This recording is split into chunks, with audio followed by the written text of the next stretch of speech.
তো আজকে আমাকে খাবার দিয়ে গেছে, খাবারটা গরম। তো ভাবলাম তো ভিডিওটা আপনাদের সাথে শেয়ার করি যে কি খাবার দিছে দেখি।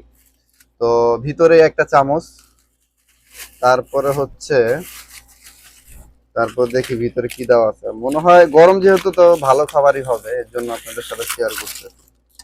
আর আলহামদুলিল্লাহ দেখেন, খাবারটা খুবই সুন্দর একটা খাবার দিছে। এই সাইডে একটু ডাল ভুনা, এই সাইডে উডের মাংস, আর এটা হচ্ছে রাইস। তো ভালোই, টেস্ট করে দেখা যাক কিরকম হয়েছে। আলহামদুলিল্লাহ ভালোই খাবারটা। ওদের মাংস পাকানোর স্টাইলটা ভালো দেখেন।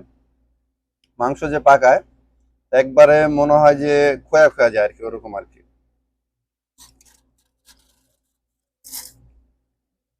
তো আজকের খাবারটা ভালো দিছে বলতে হবে, খারাপ না, আলহামদুলিল্লাহ।